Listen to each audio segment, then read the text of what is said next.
So Allah subhanahu wa ta'ala revealed this surah with the incident that the Quraysh knew about. An incident that the Quraysh knew about. And by the way, this is only mentioned once in the Quran. Surah Fil, in the order of revelation, is the 19th surah revealed. Yeah?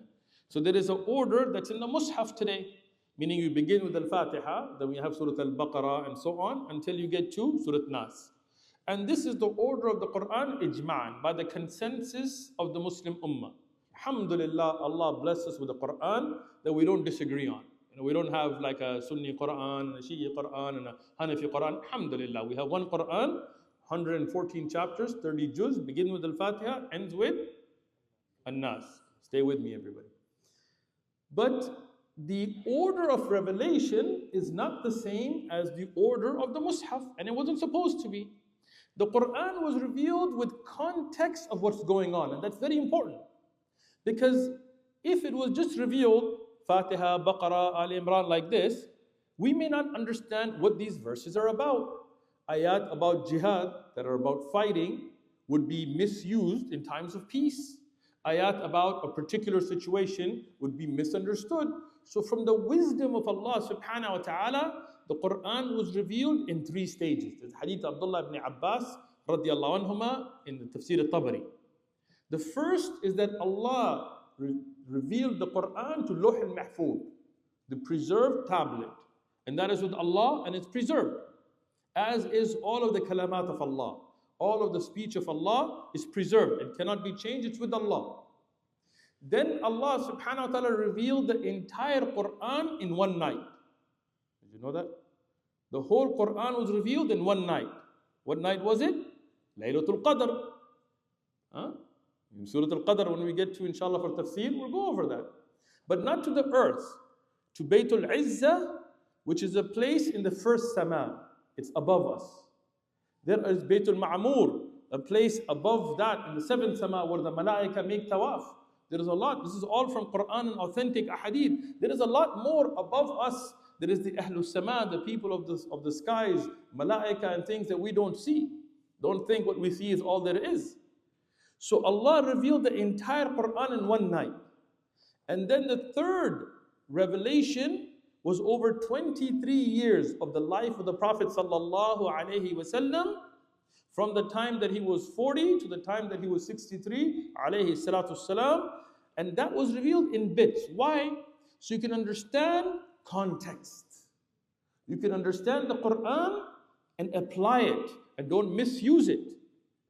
And that is something beautiful about the Quran. So what was the first ayat? Iqra bismi rabbika alladhi khalaq. Right? Surah Alaq. But in the Mus'haf, Surah Al-Fatiha. Now, it's the 19th surah in the order of revelation, but it's the 105th surah in the order of the Mus'haf today. And the first of the last 10. It is an early Meccan surah.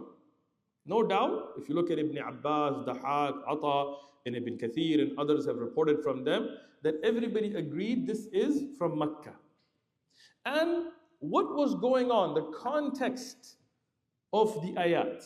This is a time in Mecca where the Muslims are being threatened. And they're being told, we're going to annihilate you. That Abu Talib is alive today. When Abu Talib dies, you're all going to get annihilated. They used to mock the Muslims and tell them, who will protect you from us when Abu Talib dies? So Allah subhanahu wa ta'ala revealed this surah with the incident that the Quraysh knew about. An incident that the Quraysh knew about. And by the way, this is only mentioned once in the Quran. Unlike the story of Surah Musa alayhi salam, the story of Musa alayhi salam is throughout the Quran. Right? Many other prophets are mentioned throughout the Quran. Many other stories are repeated in the Quran. But this is only mentioned once. And it is a warning to the Quraysh that if you think that you're going to wipe out Islam because you think you have the power, don't you remember what happened? Who protected you the first time? Was it you? Was it your strength? And that's very important today for us. Sometimes as Muslims, we feel like, who's going to protect Gaza? Who's going to revive the Ummah? What if tomorrow they just go and start wiping us all out and kick us all out? Don't worry. Allah will protect His religion. Allah will protect his religion, you do your best. You take a step, you take a stand, you do what's right, but never fear that Islam is going to get wiped out. This is the deen of Allah, and Allah will protect it. And just like that, at the time when Abu Talib was sick, and at a time when the Muslims were in danger, Allah subhanahu wa ta'ala revealed this surah to the Prophet sallallahu alaihi wasallam, and by extension to the Quraysh, to remind them of something that they knew about. Now, most of the ulama that make tafsir of the surah, or the books of tafsir, or the lectures online, they begin with Abraha, right? You know Abraha or no? Stay with me. I don't want 100 people in here, nobody's awake, but we're just getting started. So they begin with Abraha. Abraha and his elephant army.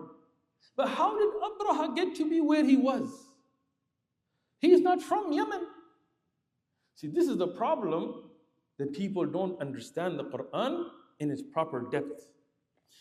And all that I'm going to mention is from the Quran and Sahih Ahadith and Aqwal of Sahaba that are verified. This is not like opinions. If we look at Surah Buruj, about Ashab al-Ukhdud, you will get the backstory of Surah Fil. But not just from there. If you just look at Surah Buruj, you will not get the complete story. But you do have a hadith in the Musnad Imam Ahmad, in the Jami' of Imam al-Tirmidhi, but most importantly in the Sahih of Imam Muslim, that give you that background as well. And that's why one of my teachers used to say a beautiful thing. He said, if you want to get the full context, we bring the Quran and the authentic ahadith together. If you ignore either one, you're not going to get the full story. We bring it together.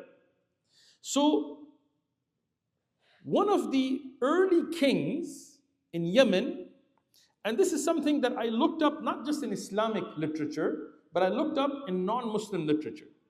His was Dhu Nawas. Dhu Nawas was a king from the Himyar dynasty in Yemen. Now I looked him up in Jewish scripture because they said that he was a Jewish king. So I looked up the non-Muslim literature and I found him there. And they have him as an Arab who became Jewish. So he's not ethnically Jewish.